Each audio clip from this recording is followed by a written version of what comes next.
Alright, some non wrestling content.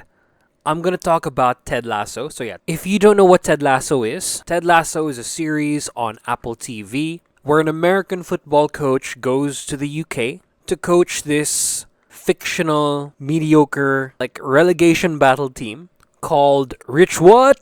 Richmond! A nice Coach Carter reference there. But it's a football show, or a soccer show if you're American, that doesn't really focus on the game. Just like key points. It's more of like a life lesson, self help, inspirational, and sometimes actually gets pretty real sort of show. It's really good. It won awards. But I don't think it's at the level of popularity that it should be. I think it being on Apple TV is very limiting, since that's like the fifth or the fourth, if I'm being nice, like streaming service that people go for. And like only like one other person that I know from my country actually likes the show, or like has heard of it. That's more appropriate. Has heard of it. Only one. Only like privileged people who can afford Apple TV know what Ted Lasso is. So yeah, we're finally at season 3. And I know there are going to be a lot of reviews about this, so I'm going to try to like make mine stand out.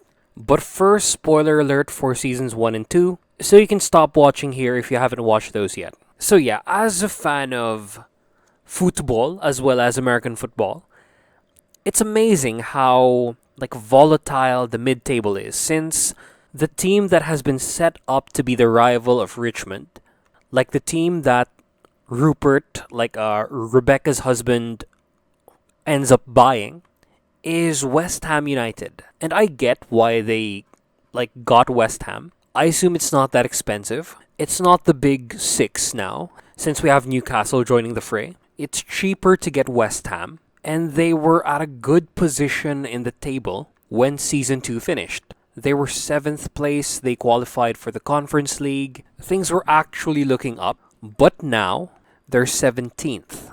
They're one spot from relegation. And it's crazy how so much change can happen after like 1+ years. Imagine if season 2 happened just a little bit later. Like a more suited team could have been chosen. Since Richmond is like a London team, it has to be from that area.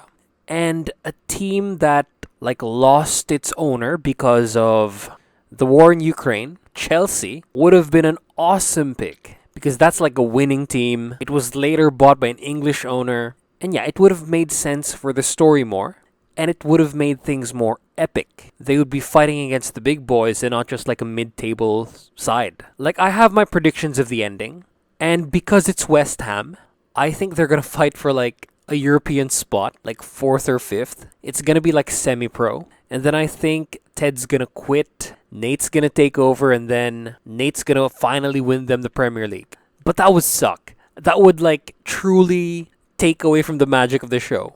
I want so badly for Richmond to win the Premier League. This is their last season, and things should end with silverware. It should be a fairy tale ending to like send the fans home happy.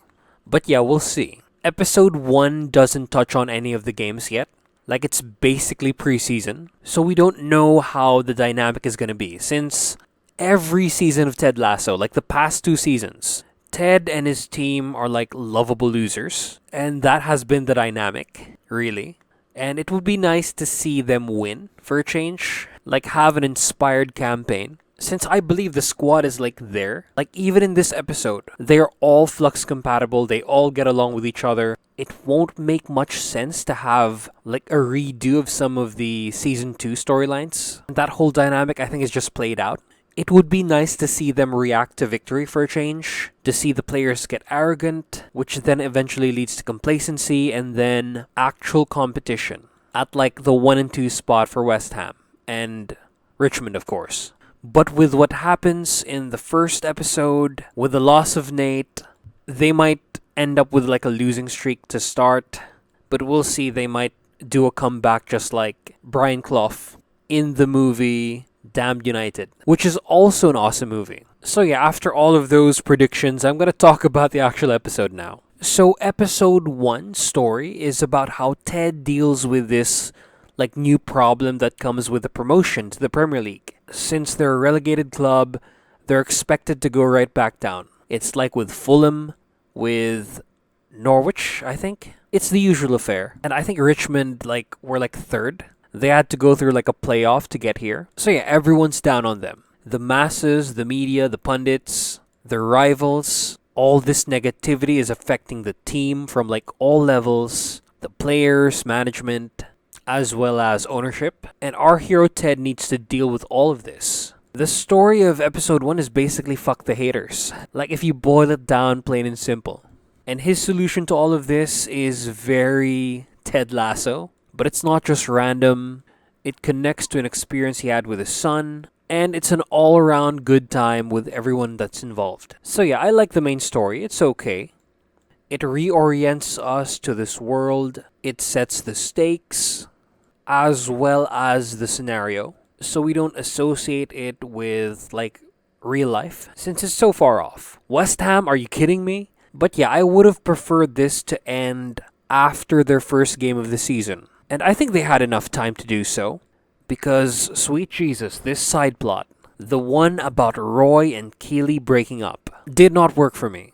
So Keely runs this new agency, Roy has more responsibilities as assistant coach. By the end of the episode, they decide to break up. It's built throughout the episode, but after all they went through, after like seasons 1 and 2, after going through Jamie as well as Nate, and all like the space thing, they just decide to break up like that.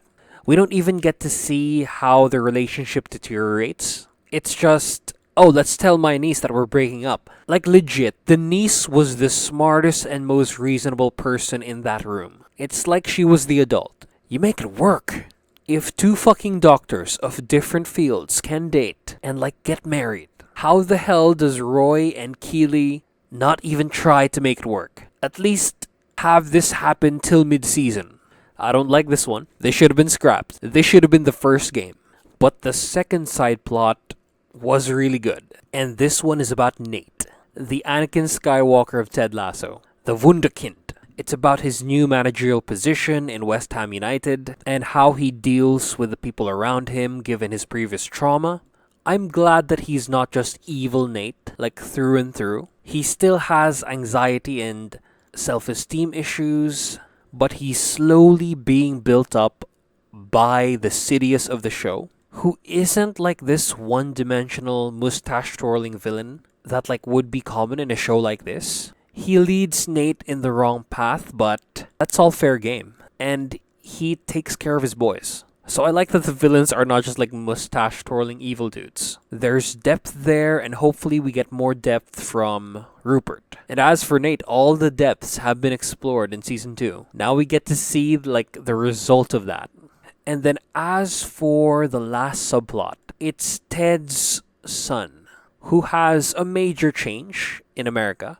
And it's a new element that Ted has never experienced before. They almost end the show with Ted being like 100% zen. It's all poopy that's washed away. But he gets hit with this one thing at the end that brings him right back down to earth and adds an obstacle to his mental health. I'm just gonna say that. But yeah, this was a good episode of Ted Lasso. It could have been better without the Roy and Keely thing. That storyline is just like unnecessary melodrama that we've been through after 2 seasons. This didn't need to be here. So yeah, if I'm gonna give my rating to this, it's a 7.5 out of 10. This is still a setup episode that will lead to like higher ratings, like 9s or 10s when it finally gets to that point emotionally that we've seen throughout the show. So yeah, I hope this convinced you to watch Ted Lasso. I hope this convinced you to watch my wrestling reviews as well if you like my review style. And if you want more TV reviews, I can do ones of maybe Severance, Blackbird, or like any of the Oscar movies. So yeah, make it known down below. Check out the wrestling content and please watch my shit.